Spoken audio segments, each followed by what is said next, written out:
तो hello viewers, तो आज हम लोग पढ़ने जा रहे हैं इंडियन कॉन्स्टिट्यूशन के आर्टिकल्स। तो ये आर्टिकल्स कुछ इस प्रकार रहेंगे कि 1 से 4 तक हम लोग पढ़ेंगे यूनियन एंड इट टेरिटरीज़ के आर्टिकल्स, और जो हमारे आर्टिकल्स होते हैं, और 5 से लेके 11 तक कहाँ तक सिटीजनशिप के आर्टिकल्स होते हैं, और 12 से लेके 35 तक फंडामेंटल राइट्स होते हैं, और 36 से लेके 51 तक हमारे क्या होते हैं, DPSPs होते हैं। तो हम लोग फर्दर अब एक एक करके सबके आर्टिकल्स एंड सब सारे आर्टिकल्स 1 से लेके 15 तक अब पढ़ने जाएंगे, और बाकी के बचे हुए आर्टिकल्स मैं अगले वीडियोस में बनाता जाऊंगा। तो इस सीरीज़ को देखने के लिए आप लोग मेरी प्लेलिस्ट चेक कर सकते हैं। तो उसमें मैं सारे के सारे जितने भी हमारे आर्टिकल्स वगैरह हैं और UPSC का जितना कंटेंट है सारा डाल दूँगा। तो व्यूअर्स, हम लोग चलते हैं अपने फर्दर मटेरियल की ओर। तो हम लोग देखते हैं कि यहाँ पे जो हमें आर्टिकल दिए गए हैं वो क्या क्या हैं। सबसे पहले हमें यूनियन एंड टेरिटरीज़ के आर्टिकल दिए गए हैं, जो कि पहला आर्टिकल हमसे क्या कहता है, हम लोग वो देखते हैं कि पहला आर्टिकल हमसे कहता है name and territory of the union. तो ये हमारा पहला आर्टिकल रिलेटेड है किसका, यूनियन, और मतलब संघ और उसकी टेरिटरीज़ का जो नेम वगैरह होंगे वो इसमें देखे जाएंगे।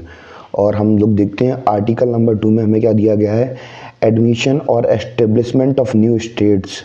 तो अब जब हम देश की बात कर रहे हैं तो देश में क्या होगा, जो देश के नए नए स्टेट्स हैं, नए नए राज्य हैं, उनके जुड़ने की और उनसे संगठन होने की बात कही गई है इसमें। और इससे रिलेटेड हम दूसरा आर्टिकल देखेंगे क्या, 2A।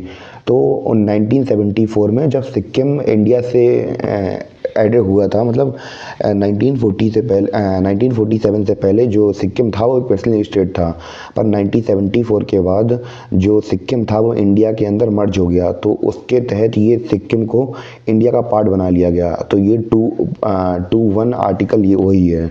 तो हम लोग चलते हैं अपने अगले आर्टिकल नंबर 3 की ओर। तो आर्टिकल 3 हमसे क्या कहता है कि formation of new state and alternative areas boundaries और names of the existing states. तो उनकी क्या, नए स्टेट के अल्टरनेट एरियाज, उनके एरियाज, बाउंड्रीज और उनके नाम क्या क्या रखना है, उससे रिलेटेड ये आर्टिकल है, आर्टिकल नंबर 3। और आर्टिकल नंबर 4 हमसे क्या कहता है कि law made under article 2 and 3 to provide for amendment of the first and the 4th scheduled and supplement incidental and consequential matters. तो इसका कहने का मतलब यही है कि कुछ नहीं है, ये बहुत ज़्यादा सिंपल आर्टिकल है। इस आर्टिकल का कहने का मतलब ये है कि जो दूसरा और तीसरा आर्टिकल है उसको अमेंड करने के लिए हमें क्या, सिंपल मेजोरिटी से हम इसको अमेंड कर सकते हैं। हमें किसी खास लॉ की ज़रूरत नहीं पड़ेगी इसको अमेंड करने के लिए, मतलब कॉम्प्लेक्स मेजोरिटी नहीं चाहिए पड़ेगी। फर्दर हम लोग बढ़ते हैं अपने अगले आर्टिकल्स की ओर। तो अब हमारे articles union and it's territories से ख़त्म हो गए। अब हम लोग पढ़ेंगे सिटीजनशिप के आर्टिकल्स। तो आर्टिकल नंबर 5 हमारा क्या कहता है कि citizens at the कॉमेंसमेंट of the constitution. तो ये हमारा आर्टिकल नंबर 5 है। और हमारा आर्टिकल नंबर 6 हमसे क्या कहता है कि right of the citizens of certain person who have migrated to India from Pakistan। तो ये राइट्स उनके लिए हैं जो कि इंडिया से पाकिस्तान गए हैं। आर्टिकल नंबर 6 उनसे डील करता है। और क्योंकि अब ये आर्टिकल इन्होंने इसमें इतनी अच्छी डिटेल से इसलिए दिया है क्योंकि जब हम आर्टिकल की बात करें तो जब हमारा संविधान बन रहा था तो उस समय बंटवारा हुआ था। तो ऑब्वियस सी बात है, पाकिस्तान से और इंडिया के बीच में बहुत ज़्यादा घनिष्ठ मतलब उस समय जो मेन ट्रिगर पॉइंट थे वो इंडिया और पाकिस्तान से रिलेटेड ही थे। तो इस वजह से इस आर्टिकल्स को इतनी डिटेल में पाकिस्तान का नाम लेके कहा जाता है, वरना आर्टिकल्स बहुत ब्रॉड पर्सपेक्टिव में कहे जाते हैं। अगर हम लोग बात करें अपने क्या आर्टिकल नंबर 7 की, आर्टिकल नंबर 7 हमसे क्या कहता है, right of the citizenship of certain migrated to Pakistan. तो कुछ जो लोग पाकिस्तान से इंडिया आए उनके लिए, माइग्रेटेड टू पाकिस्तान, जो माइग्रेशन किया इन्होंने पाकिस्तान के लिए, उनके लिए हैं। और आर्टिकल नंबर 8 हमसे कहता है कि right of the citizens of certain person of Indian origin residing outside India. तो अब ये डील करता है आर्टिकल नंबर 8 जो इंडियन ओरिजिन के लोग हैं पर बाहर, इंडिया के बाहर रह रहे हैं, उनसे रिलेटेड ये आर्टिकल है। अब हम लोग बात करेंगे अपने आर्टिकल नंबर 9 की। तो आर्टिकल नंबर 9 हमसे क्या कह रहा है कि person voluntarily acquiring citizenship of a foreign state not be a citizen. तो इनके कहने का मतलब ये है कि जो इंसान दूसरे कंट्री का इंसान अगर अपने कंट्री के अंदर विजिट कर रहा है तो वो इंडिया का सिटीजन नहीं होगा। तो इससे रिलेटेड ये हमारा आर्टिकल कहता है। और आर्टिकल 10 हमसे क्या कहता है, contingency of the right of citizenship. और आर्टिकल 11 हमसे क्या कहता है कि parliament to regulate the right of citizenship by law. तो जो पार्लियामेंट किसको रेगुलेट करेगा, सिटीजनशिप के लॉ, सिटीजनशिप के कानून बाय लॉ, मतलब कानून के निगाह में, मतलब कानून के द्वारा करेगा। अब हमारा इस जो सिटीजनशिप का जो चार्टर था वो ख़त्म हो गया और यहाँ से सबसे हमारे कॉन्स्टिट्यूशन की सबसे मेन जड़, मेन नींव निकल के आती है, जो कि है क्या, फंडामेंटल राइट्स, जो कि कहे जाते हैं लोगों को दिए गए सबसे इम्पोर्टेंट चीज़ हैं अगर हमारे संविधान में बात की जाए तो अब हम लोग फंडामेंटल राइट्स की बात करें तो हमारे आर्टिकल 4 में हमें क्या दिया गया है, डेफिनेशन ऑफ द स्टेट, मतलब स्टेट की डेफिनेशन दी गई है। और अगर हम लोग आर्टिकल 30 की बात करें तो आर्टिकल 30 हमसे क्या कहता है, लो कंसिस्टेंट और इन डी ऑफ फंडामेंटल राइट्स। और आर्टिकल 14 हमसे कहता है, आप लोगों ने इसके बारे में बहुत ज़्यादा सुना होगा, इक्वलिटी बिफोर लॉ, मतलब कानून से पहले आपको बराबरी दी जाएगी। और आर्टिकल 15 हमसे क्या कहता है, provision of discrimination on the ground of religion, race, caste, sex और प्लेस और वर्थ ऑफ प्लेस। तो ये प्रोविज़न ये आर्टिकल हमें ये देता है कि कि हमारा क्या नहीं हो सकता, हनन नहीं हो सकता है, हमसे भेदभाव नहीं किया जा सकता है किसी भी चीज़ के बेसिस के ऊपर, ना ही क्या धर्म के आधार पर, ना ही रेस के बेसिस पे, ना ही जाति के बेसिस पे, ना ही सेक्स के बेसिस पे, ना ही हमारे जन्म स्थान के बेसिस पे। और हम अगर अपने आर्टिकल 16 की बात करें तो आर्टिकल 16 हमसे क्या कह रहा है, equality of opportunity in matters of public employment. तो सभी लोगों को जो पब्लिक एम्प्लॉयमेंट प्रोवाइड कराई जाती है तो हर किसी को उसमें बराबर अधिकार मिलेगा। अगर आप लोगों ने इसके बारे में सुना होगा कि अगर कोई भी वैकेंसी निकलती है सरकारी दफ्तर में तो उसमें उसको जो कॉन्स्टिट्यूशन है उसके अकॉर्डिंग ये कहा जाता है कि जो अखबार वगैरह हैं, लोकल न्यूज़पेपर हैं, उसमें पब्लिश कराएं कि अगर हमारे यहाँ पद खाली हैं या पद खाली नहीं है तो उसका ये प्रोविज़न है कि हर किसी को एम्प्लॉयमेंट का बराबर, जो पब्लिक एम्प्लॉयमेंट है सबका बराबर अधिकार है।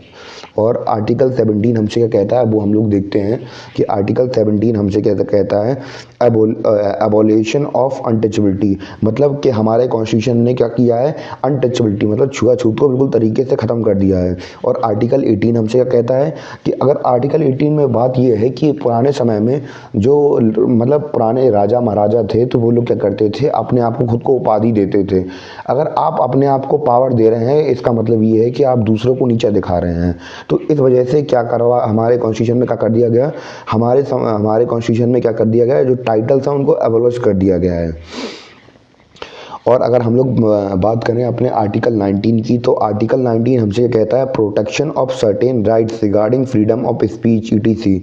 तो अब हम क्या करें, अब आर्टिकल 19 हमसे कहता है कि हमें क्या मिली है, बोलने का अधिकार मिला है, कुछ हमें राइट्स मिले हैं जिसकी थ्रू हम लोग क्या कर सकते हैं, अपने आप को एक्सप्रेस कर सकते हैं समाज में, पब्लिक में, अलग अलग जगह पे।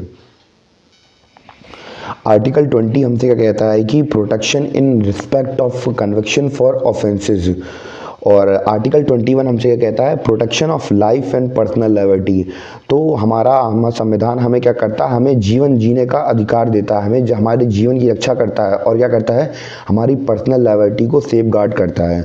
और ये हमारा क्या है, इसमें 21 है और ये 21A है। तो 21A आर्टिकल क्या कहता है हमसे, राइट टू एलिमेंट्री एजुकेशन। आप लोगों को पता होगा कि जो एलिमेंट्री एजुकेशन होती है कि बच्चे की 1 से लेकर 14 साल की उम्र तक के बच्चों को फ्री और मुफ्त एजुकेशन दी जाए, तो वो भी राइट इसी के थ्रू मतलब डेमोस्ट्रेट किया गया है, इसी आर्टिकल के थ्रू। अगर हम लोग बात करें अपने आर्टिकल नंबर 22 की तो आर्टिकल नंबर 22 हमसे क्या कहता है कि protection against arrest and detention in certain cases. तो हमें बचाता है अरेस्ट से, किसके, और डिटेंशन से कुछ केसेस में। और हमारा आर्टिकल नंबर 23 क्या कहता है, provision of trafficking in human being and forced labour. तो कोई भी हमसे ज़बरदस्ती कोई काम नहीं करा सकता है। जैसे कि पहले समय में होता था कि कोई भी बच्चों को पकड़ लेता था और गरीब बच्चों को पकड़ लेता था और उनसे फोर्स लेबर कराई जाती थी। तो ये आर्टिकल उनसे डील करता है। और हम लोग बात करें अपने अगले आर्टिकल की, तो अगला आर्टिकल हमसे क्या कह रहा है कि article number 24, provision of employment of children in factories etc. तो ये आर्टिकल नंबर 24 हमसे कहता है कि बच्चों को हम लोग क्या फोर्स लेबर नहीं करवा सकते हैं फैक्ट्रीज और अन्य स्थानों पर। और हमारा आर्टिकल नंबर 25 हमसे क्या कहता है, freedom of conscience and free profession practices and propagation of religion. तो हमसे आर्टिकल नंबर 25 ये कह सकता है कि हम अपनी विल से, अपनी इच्छा शक्ति से जो काम करना चाहें हम वो काम कर सकते हैं। और क्या करता है कि हम अपने जो धर्म है उसका प्रसार कर सकते हैं। और हम लोग अगर बात करें अपने अगले आर्टिकल्स की, आर्टिकल नंबर 26 की, तो आर्टिकल नंबर 26 हमसे क्या कह रहा है कि freedom to manage religious affair. तो हम लोग हमारे जो धर्म निरपेक्ष चीज़ें हैं हम लोग उसमें सम्मिलित हो सकते हैं। और आर्टिकल नंबर 27 हमसे कहता है freedom as to payment of taxes for promotion of any particular religion. तो इनके कहने का सीधा सीधा मतलब ये है कि हम लोग चंदा मांग सकते हैं। मतलब हम हमारा रिलीजन है हमारा, उसके नाम पे हम लोग क्या मांग सकते हैं, पैसे मांग सकते हैं, पेमेंट ऑफ टैक्सेस मांग सकते हैं हम लोग किसके, रिलीजन के बेसिस पे। और अगर हम लोग बात करें अपने अगले आर्टिकल नंबर 28 की, तो आर्टिकल नंबर 28 हमसे क्या कहता है, freedom as to attendance at religious instruction और religious worship in certain educational institution. और हमारा आर्टिकल नंबर 29 क्या कहता है, protection of interest of minority. तो मतलब किसी भी देश के अंदर जो लोग कम संख्या में पाए जाते हैं उन्हें हम लोग क्या कहते हैं, माइनॉरिटीज़। तो इनके कहने का मतलब ये है कि जो माइनॉरिटी है उसका इंटरेस्ट का ध्यान भी रखा जाए, कि मतलब उनकी जो उनको प्रोटेक्शन देनी चाहिए। जैसे अगर मान चलिए आप लोग अगर मान चलिए आपके पास अगर कुछ ही मात्रा में शेर बचे हैं पूरी दुनिया में, अगर इकलौता शेर है, मतलब कोई भी चीज़ आपके पास कमी है, तो क्या हमें उसकी प्रिजर्वेशन अच्छी तरीके से नहीं करनी चाहिए।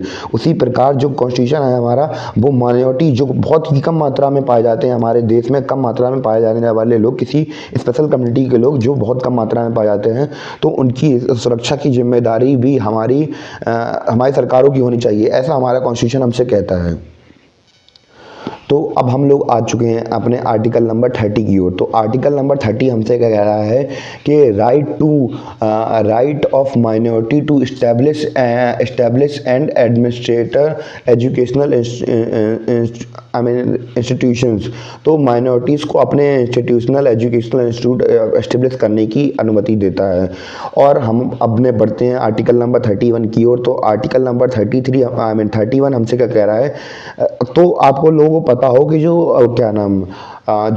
राइट टू प्रॉपर्टी था वो पहले हमारा फंडामेंटल राइट था, पर बाद में उसको एबोलिश कर दिया गया। आर्टिकल जो राइट टू प्रॉपर्टी था, इसका मतलब ये था कि अगर कोई भी सरकार अपने प्रोजेक्ट के लिए हमारी मतलब जो ज़मीनें वगैरह हैं, अगर मान चलिए एग्जाम्पल लें हम किसी किसान का, तो कोई किसान अगर किसी किसान के खेत से अगर किसी सरकार मतलब गवर्नमेंट का प्रोजेक्ट जाना है जिसके थ्रू रोड वगैरह बनना है, तो वो क्या कर सकता था, अगर वो जो प्रॉपर्टी का राइट था, अगर वो फंडामेंटल राइट था, तो उसमें वो क्या कर सकता था, वो सुप्रीम कोर्ट जाता और जज से परमिशन मांगता, सुप्रीम कोर्ट से परमिशन मांगता, और सुप्रीम कोर्ट रिट जारी करते अपने, और जिससे कि उसका हनन होने से बचाया जा सकता था। पर अब जब वो हमारा फंडामेंटल राइट नहीं है, तो सरकारों को शक्ति है कि वो उस किसान से वो ज़मीन छीन सके, ऐसा हम लोग कह सकते हैं। एक एग्जाम्पल के थ्रू हम लोगों ने इसको समझा। तो अब ये 31 उसी से रिलेटेड होंगे सारे के सारे आर्टिकल्स। तो 31 हमसे क्या कह रहा है, compulsory acquisition of property repeal, हाँ वही बात थी मैंने जैसे पहले कहा था। और 31 ये हमसे क्या कह रहा है, saving of law providing for acquisition of estates etc. और 31 भी क्या कह रहा है, 31 भी हमसे क्या कह रहा है, validation of certain act and regulation. और 31C क्या कह रहा है हमसे, saving of law giving effect to certain directive principle. और 31D क्या कह रहा है, saving of law in respect of anti national activities. और अब हम लोग देखेंगे जो अगर आर्टिकल की जान कही जाती है तो उसे क्या कहा जाता है कि 32 कॉन्स्टिट्यूशन की जान कहा जाता है, क्योंकि इसमें क्या है जो हमने अभी तक राइट्स देखे, क्या करता है, remedies for enforcement of fundamental rights and including writs. तो ये क्या करता है, ये हमें संशोधन की शक्ति देता है कि हम अपने जो आर्टिकल्स हैं, जैसी हमारी ज़रूरतें हैं उसके हिसाब से हम अपने संविधान में बदलाव कर सकें। तो उनको संविधान को बदलाव करने के लिए हमें ये आर्टिकल नंबर 32 सपोर्ट करता है। अगर हम लोग बात करें अपने अगले आर्टिकल नंबर 32A की, तो आर्टिकल नंबर 32A हमसे क्या कहता है, constitutional validity of state law not to be considered in proceeding under article 32। और अगर हम अगले अपने आर्टिकल की बात करें तो आर्टिकल नंबर 33 हमसे कह रहा है, power of parliament to modify fundamental rights in their application to forces ETC। अगर हम लोग बात करें अपने आर्टिकल नंबर 34 की, तो आर्टिकल नंबर 34 हमसे क्या कह रहा है, restriction on fundamental right while martial law is in force in any area. तो इनके कहने का मतलब है रिस्ट्रिक्शन लगाए जा सकते हैं कब, जब मार्शियल लॉ लगा हो कोई किसी भी एरिया के अंदर। तो ये आर्टिकल उससे डील करता है। और हम बात करें अपने आर्टिकल नंबर 35 की, तो आर्टिकल नंबर 35 हमसे क्या कह रहा है कि legislation to give effect to some the provision of the fundamental rights. तो यहाँ से हमारे आर्टिकल्स हमारे आर्टिकल किसके,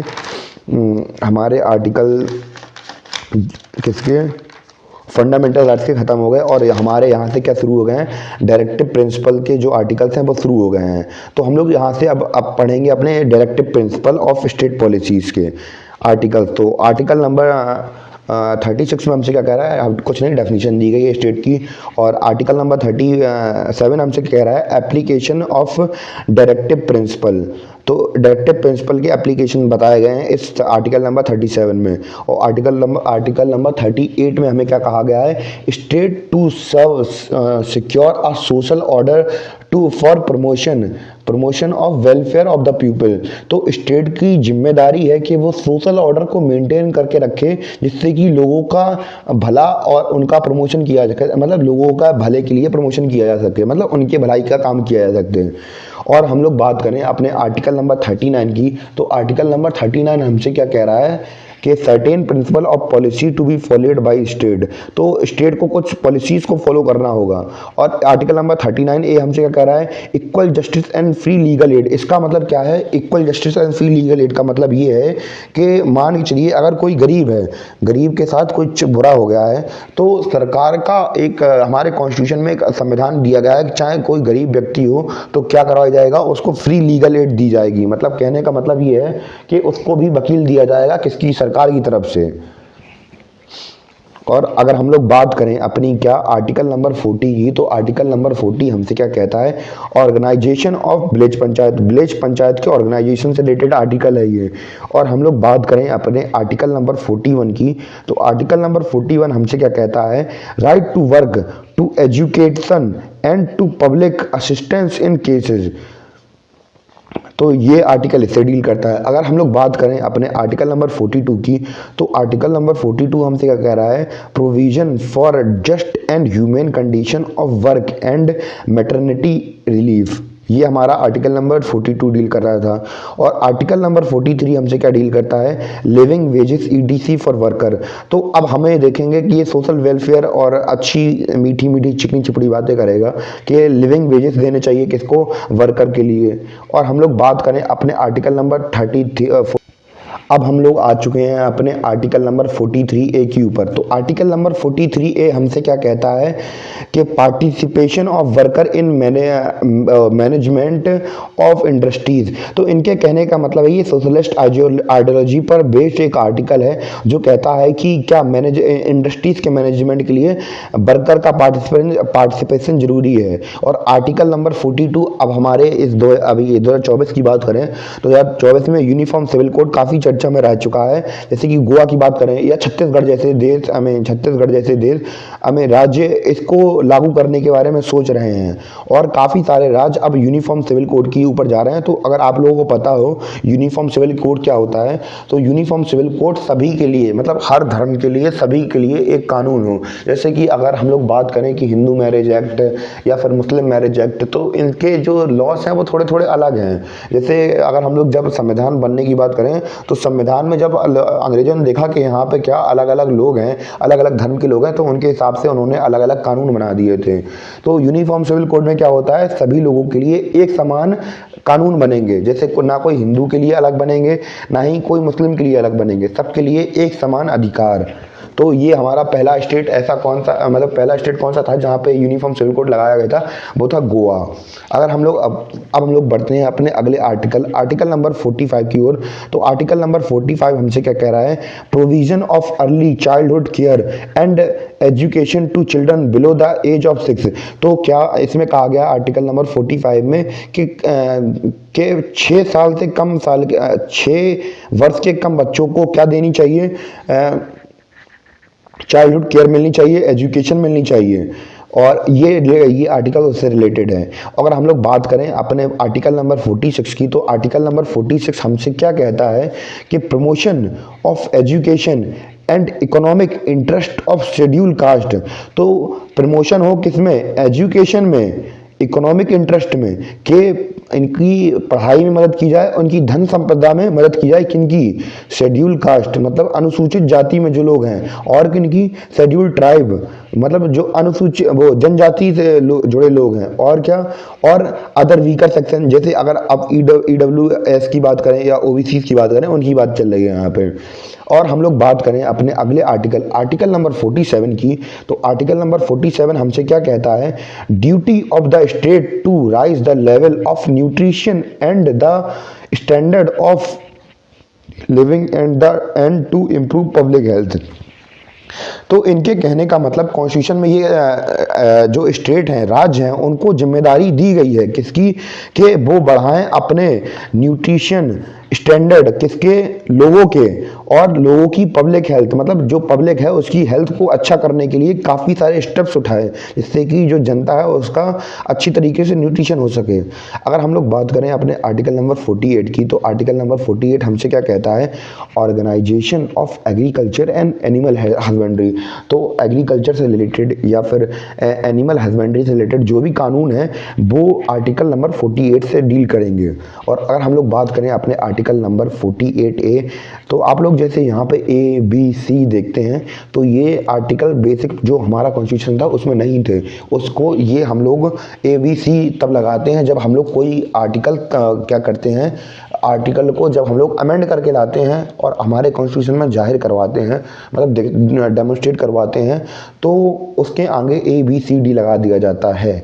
और इसमें 48A में हमसे क्या कहा गया है कि protection and improvement of environment and safeguard of forest and wild life, के स्टेट की जिम्मेदारी है, क्या स्टेट की जिम्मेदारी है कि क्या अपना एनवायरनमेंट और अपने जंगलों को, और क्या वहाँ के जंगली जीवों को सुरक्षा प्रदान करे, क्या करे, सुरक्षा प्रदान करे। और हम लोग बात करें अपने अगले आर्टिकल नंबर 49 की, तो आर्टिकल नंबर 49 हमसे क्या कह रहा है, protection of monument and places and objective of national important, जो कि ऐसी स्टेट की जिम्मेदारी क्या है कि राष्ट्रीय इम्पोर्टेंस, मतलब जो एक देश के नज़रिए से बहुत ज़रूरी क्या है, मोनूमेंट मतलब ऐसी स्थान है जो क्या राज्य के नज़रिए से बहुत मतलब देश के नज़रिए से बहुत ज़्यादा इंपॉर्टेंस रखते हैं, जो कि नेशनल साइट्स हैं, विजिटिंग साइट्स हैं, जो सरकारी, जो बहुत ज़्यादा हिस्टोरिकल पर्सपेक्टिव से या कल्चरल पर्सपेक्टिव से इंपॉर्टेंस रखती हैं। तो उनको क्या करना है, बचाना किसकी जिम्मेदारी है, स्टेट की जिम्मेदारी है। और हम लोग बात करें किसकी, अपने आर्टिकल नंबर 50 की ओर, तो आर्टिकल नंबर 50 क्या कह रहा है, separation of judiciary from executive. तो जुडिशरी को और एग्जीक्यूटिव को अलग करने की भी इसमें जो बातचीत है वो इसमें की जाती है आर्टिकल नंबर 50 में। तो अब हम लोग बढ़ते हैं अपने लास्ट और अपने आखिरी आर्टिकल की ओर। तो हमारा आर्टिकल नंबर 51 हमसे क्या कह रहा है कि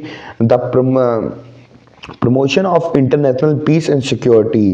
तो क्या इंटरनेशनल क्या अंतर्राष्ट्रीय क्या अंतर्राष्ट्रीय शांति और सिक्योरिटी में प्रमोशन करते रहे, तो ये आर्टिकल उनसे रिलेटेड बात करेगा। तो ये हमारे आर्टिकल्स 51 तक मैंने कंप्लीट कर दिया है और बाकी के आर्टिकल्स मैं आने वाले वीडियोस में डाल दूंगा और ये पार्ट 1 है।